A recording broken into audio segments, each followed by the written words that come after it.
సంతానలేమితో బాధపడుతున్నారా? 899 రూపాయలకే fertility assessment package. వివరాలకి సంప్రదించండి. రమ్మగారు చందమామ కథ చెప్తారా? చెప్తాను జయ. 1950స్లోది. పూర్వం అట కౌశాంబి నగరానికి ఒక రాజుగారు ఉండేవారు. ఆయనకి కళ్ళు కాళ్ళు లేవు. కళ్ళు పాడైపోయినాయి, కాళ్ళు పడిపోయినాయి. అయ్యో, ఏదో జబ్బు చేసి ఆయనకి ఎన్ని రకాల వైద్యాలు చేయించినా అవి ఏమీ ససిపడలే. ఆయన హతాశుడుగా ఉండేవాడు. ఇంతే నా జీవితం, ఎవరైనా మోసుకెళ్ళాలి ఆయన్ని, ఎదురుగుండా ఉన్నది ఎవరో ఎవరైనా చెప్పాలి. అన్నం తినేటప్పుడు ఇది కూర, ఇది పప్పు పరిచయం చేయాల్సిన స్థితి అయింది. కళ్ళు కనపడేవి కాదు, కాళ్ళు కదిలేవి కాదు. చాలా దీనంగా దిగులుగా ఎలా నా జీవితం అన్నట్టుగానే ఉండేవాళ్ళు. ఆ కాలంలో ఏంటంటే ఇది లేదు కాబట్టి వేరే వాళ్ళకి రాజ్యం ఇద్దాం ఆ ఊహ లేదు. ఆయన ఒకడే కొడుకు వాళ్ళ తండ్రికి. దాంతో ఆయనే తప్పక రాజు అయ్యాడు. మరి అలా ఉన్నా కూడా మనిషి మంచివాడు, తెలివైనవాడు, ఏవో చాలా ఉన్నాయి. ప్రియంవదుడు ఆయన పేరు. చక్కగా మాట్లాడేవాడు. అయితే ఇక అలా దిగులుగా ఉంటూ ఉండేవాడు. ఈ కాలం ఎట్లా గడుస్తుందో, ఈ రాజ్యం ఏమైపోతుందో, దిగులు బెగ్గ అవన్నీ ఉంటాయిగా. అయితే ఆ రోజుల్లో చెప్పుకునేవాళ్ళు కోట బురుజు మీద ఒక రావి చెట్టు మొలిచిందని, ఆ రావి చెట్టు కదులుతూ ఉంటే మనిషి మాట్లాడినట్టు ఉంటుందని. ఆ బురుజు పక్కగా అది మొలిచి పైకెక్కిందనమాట. అప్పుడప్పుడు అది దారిలో వెళ్ళే మనుషుల్ని అది పలకరిస్తోందని చెప్పుకునేవాళ్ళు. మనిషి మాట్లాడినట్టే ఉంటుందని. అయితే ఈయనకి ఆ వింత ఏమిటో చూద్దామనిపించింది. అయితే మా మంత్రి గారికి ఏం చెప్పారంటే, ఈ ప్రియవ్రతుడు నన్ను ఆ రావి చెట్టు దగ్గర పడుకోబెట్టండి, నన్ను అక్కడ నేను విశ్రాంతి తీసుకునే స్థలంగా దాన్ని ఉంచితే ఏమిటో అది నేను కూడా తెలుసుకుంటాను అంటే. ఇప్పుడు ఈయనకి కళ్ళక్కర్ల, ఆయన దానికి కావాల్సింది ఏంటి, వినడానికి చెవే కదా. అంతేగా. సరేనండి, ఆయనకు ఒక ఆసనం, ఉన్నతాసనం, ఒక వాలి పడుకోవడానికి వీలుగా ఒకటి ఏర్పరిచారు. ఆయన కొంచెం ఆకులు కదిలినప్పుడల్లా ఏదో మనుషులు మాట్లాడినట్టు కూడా అనిపిస్తూ ఉండేది.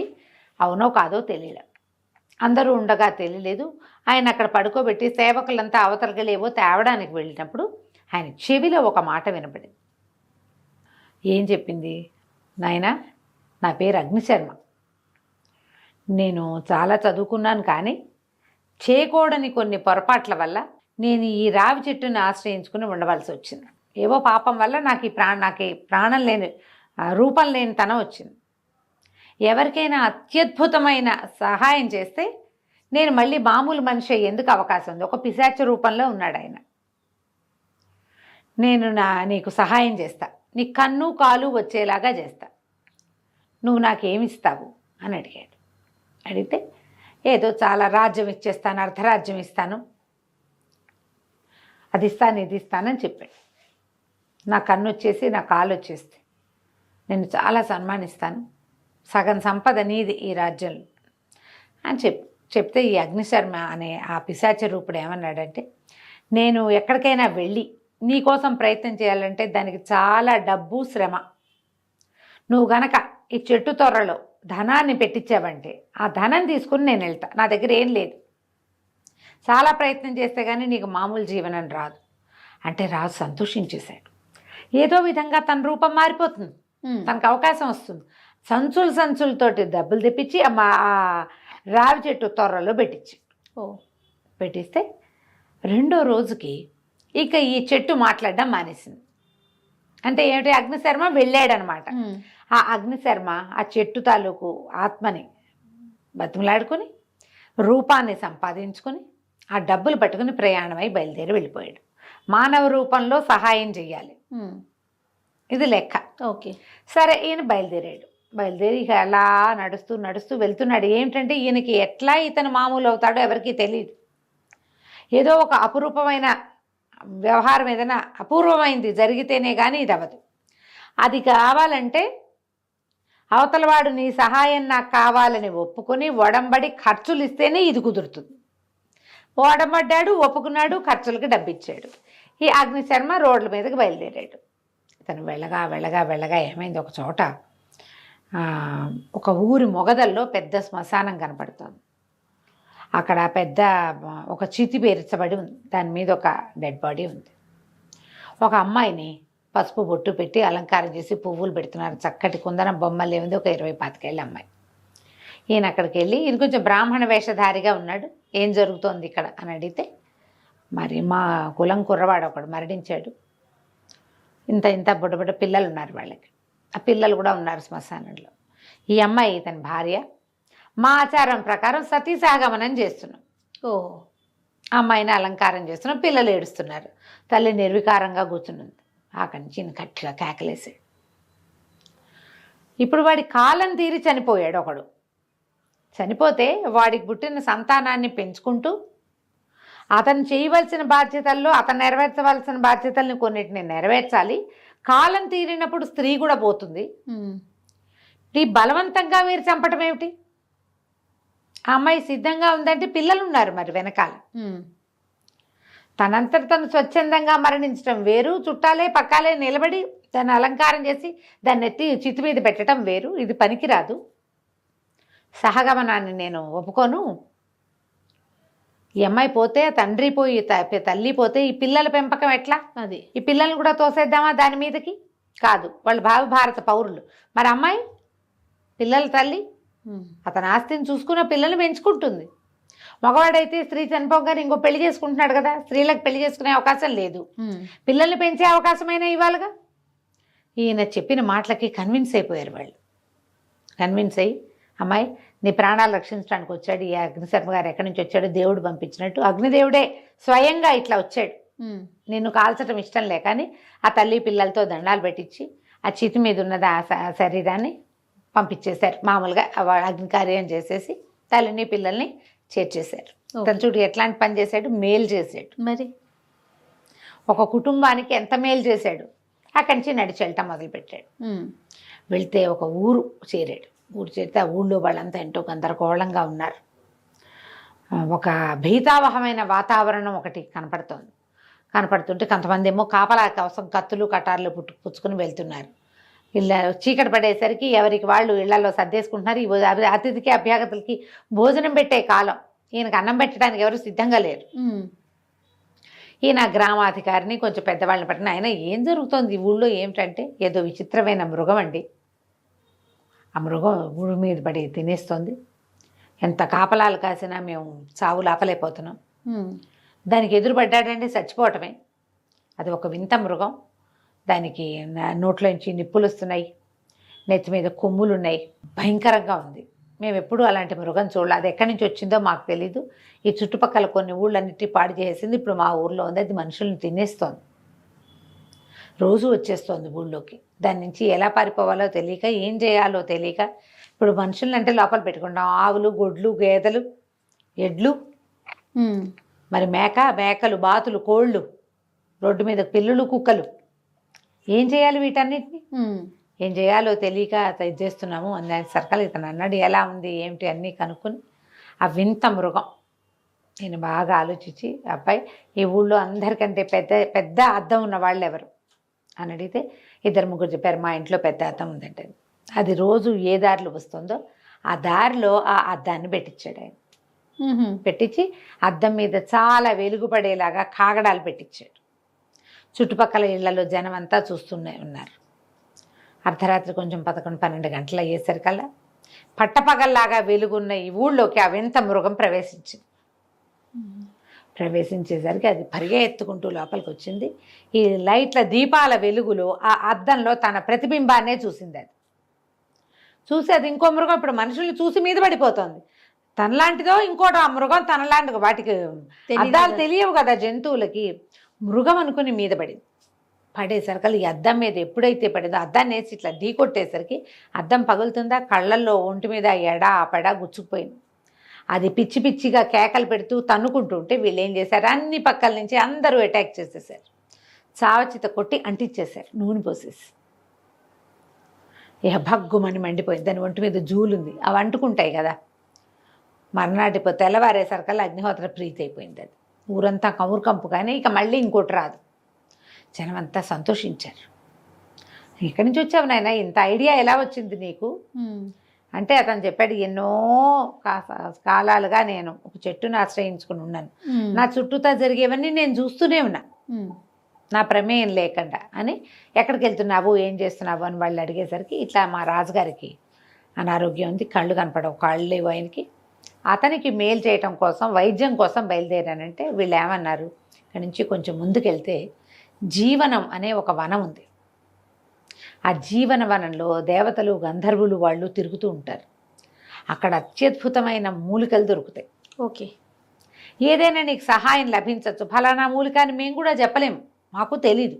కానీ ఆ జీవన వనం మాత్రం మామూలుది కాదు. అక్కడ అసలు మనుషులు తిరగరు, దేవతలే ఉంటారు. నువ్వు చాలా తెలివిగలవాడివి, ఏదైనా ప్రయత్నం చేసుకో అని చెప్పి అతన్ని పంపించారు. ఇతను అటువైపు వెళ్ళటం మొదలుపెట్టాడు. చాలా పచ్చగా ఇదిగా ఎంతో బాగుంది అడవి. వెళ్తుంటే ఎన్ని రకాల జంతువులు, తేళ్ళు, పాములు, మండ్రగబ్బలు. ఇతను ఉపాయంగా దాటుకుంటూ ఆ జీవన వనంలోకి ప్రవేశించాడు. లోపలికి వెళ్ళేసరికి నేను నాళ్ళుగాను నడుస్తున్నాడు కదా, ఎంతో కొంత అలసటగా ఉంటుంది. అవును. మరి కొద్ది రోజులేమో ఈ ఊర్లో ఉన్నాడు, ఇక్కడేమో జంతువు వల్ల నిద్ర లేదు. ఒక్కసారి అలసటంతా తీరిపోయి ఫ్రెష్గా ఎంత హాయిగా ఉందో అతను అనుకున్నాడు, ఈ వనంలోనే ఏదో ఉంది. ఇక్కడికి వచ్చేసరికి ఆరోగ్యం చేకూరిన భావన వచ్చింది. Feeling fresh. ముందుకు వచ్చేసరికల్లా వెనక నుంచి ఏవో కంఠాలు వినపడ్డాయి. ఎవరో మాట్లాడుతున్నారు. ఒక 6-7 గంధర్వులు కనపడ్డారు, దేవజాతులు. నేల మీద కాళ్ళు, ఎవడెవరా నువ్వు, మా వనంలోకి ఎందుకు ప్రవేశించావు అని చెప్పి అడిగేసరికి ఇతను చెప్పాడు, మా రాజుకి ఒంట్లో ఆరోగ్యం లేదు, కౌశాంబి నగరాధిపతికి అతని కోసం వైద్యం కోసం బయలుదేరాను. ఈ ప్రాంతంలోకి వచ్చేసరికల్లా ఇది ఒక అపూర్వ వనం అని తెలిసింది. ఏదైనా వనమూలికలు దొరుకుతాయి, ప్రయత్నం చేద్దామని వచ్చానంటే ఇది దేవతలు తిరిగే చోటు, మానవులకి వైద్యాలకి మేమేమి ఇవ్వం అంటే ఇతర దేవతలకి కేవలం మాకే ఇది, మీకు మేము ఇచ్చేది లేదు, వీడిని బంధించండి అంటే ఒక 3-4 తాళ్ళు వేసి పట్టుకోబోయారు అతను. ఇంతలో ఏమైంది, ఒక గంధర్వుడు వచ్చాడు అక్కడికి. ఆ గంధర్వుడు ఎట్లా వచ్చాడు, సర్పరూపంలో వచ్చాడు. వచ్చి గబుక్కున మన గంధర్వుడిగా మారిపోయి, నువ్వా శర్మ, కులసాగా ఉన్నావా అని గబగబా దగ్గరకు వచ్చాడు. ఎంతకాలం అయింది నిన్ను చూసి, బాగున్నావా అని అడిగేసరికి గంధర్వులు ఆశ్చర్యపోయారు. మానవుల్లాగా అడుగుతున్నావు నువ్వు, ఇతను నీకు ఎట్లా తెలుసు అంటే, అయ్యో ఇదివరకు ఎప్పుడో, ఇతను ఎప్పటివాడో, ఈ శర్మ నిన్న మొన్న పిశాచ రూపం రాలా ఆయనకి, ఎప్పుడో జరిగింది అతను అట్లా మారిపోవటం. నేను ఒకప్పుడు చిన్న శాపం తగిలి సర్పంగా మారి ఉన్నాను, ఉంటే నాకు శత్రువులు నా మీద పడి నన్ను చంపబోయారు, సులువుగా నన్ను జయించవచ్చు కాబట్టి అప్పుడు ఈ శర్మ వాళ్ళని తరిమి నన్ను రక్షించాడు. అందుకని శర్మ ఏం మాట్లాడినా ఇతరులకు వినపడుతుంది. ఇప్పుడు అతను ఒక పిశాచ రూపంలో ఉన్నాడు, మానవులతో మాట్లాడగలిగే అవకాశం దొరికింది ఈ గంధర్వుడి వల్ల. దానివల్ల నాకు శాప విమోచనం అయింది. నీ మాటలు ప్రజలకు వినపడతాయని తనకి వరం ఇచ్చి వచ్చాను నేను అనేసరికి గంధర్వులంతా ఆశ్చర్యపోయారు.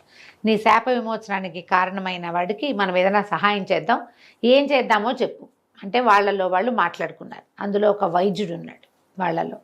అతను ఏం చెప్పాడంటే, ఒక చిన్న ఇంత బౌల్ లాంటిది ఇచ్చాడు, ఒక ఏమంటారు గిన్నె ఇచ్చి, నాయన తెల్లవార్లు ఇక్కడ మంచు కురుస్తుంది, సన్నటి పొగ మంచు, ఈ డిప్ప ఇది గిన్నెని పట్టుకుని నువ్వు అంతా తిరుగుతూ మంచుని సేకరించుకో, దాని ఉపయోగం రేపు చెప్తాను నన్ను. దేవతలు వెళ్ళిపోతే ఈ రాత్రంతా ఈ అగ్నిశర్మ ఆ మంచు బిందువుల్ని అంతా అడవిలో ఓ చోట కూర్చుని ఓ చోట లేచి అటు ఇటు నడిచి ఆ జీవన వనంలో మంచుని సేకరిస్తే అన్ని నీళ్ళు వచ్చినాయి అందులోకి. మంచు మొదట చూస్తే మంచు అలా చాలాసేపటికి నేలంతా తడి అవుతుంది కదా, మనం గమనిస్తాంగా, ఎక్కువ బొట్లుగా వచ్చేది పల్చటి తెరలాగా వస్తుంది. ఆ తెర మీద మనం ఏదైనా ఒక దుప్పటి వేసినా తడిసిపోతుంది, అది పత్తి పెడితే తడిసిపోతుంది, దాన్ని పిడితే ఇన్నైనా నీళ్ళు వస్తాయి. అవును, తట్టింది కదా, అర్థమైంది కదా. అతను ఏం చేశాడు, దీంట్లోకి ఈ బౌల్లోకి సేకరించాడు. మర్నాడు మళ్ళీ గంధర్వులు వచ్చారు. ఆ వైద్య గంధర్వుడు ఏం చెప్పాడంటే, ఇంట్లో నుంచి కొన్ని బొట్లు నువ్వు ఎవరికి వైద్యం చేయదలుచుకున్నావో వాళ్ళకి వైద్యం చేయి, కానీ ఆ వైద్యం చేయించుకున్నవాడు నిజాయితీపరుడు, మాట తప్పని వాడు అయి ఉండాలి. ఈ రెండు ఉంటే వాడికి ఆ వైద్యం శాశ్వతంగా పనిచేస్తుంది. వాడు నిజాయితీ తప్పినా మాట తప్పినా ఆ వైద్యం వాడికి పనిచేయదు. ఈ జీవన వనంలో ఉన్న మంచు యొక్క ప్రత్యేకత అది. అంటే అక్కడి నుంచి ఇతను ఏం చేశాడు, తన దగ్గర ఒక పెట్టెలో దాన్ని భద్రపరుచుకుని మళ్ళా ఇదంతా నడిచి కౌశాంబి చేరాడు. ఆ రాజుగారు రోజు వచ్చి రావి చెట్టు కింద కూర్చునేవాడు. వచ్చాడేమో అగ్నిశర్మ అని. 3-4 నెలలు గడిచాయి. ఈ మొత్తం మీద అతను తిరిగి వచ్చాడు. వచ్చి సరే రాజుకి నోట్లో వేశాడు. నీటి బొడ్లు వేసేసరికి ఈయన ఇట్లా కళ్ళు మూసుకునేసరికి చూపు కనపడటం మొదలెట్టింది. కాళ్ళు ఇట్లా ముడుచుకుపోయిన కాళ్ళు సాఫీగా అయిపోయింది. లేచి అటు ఇటు నడిచాడు.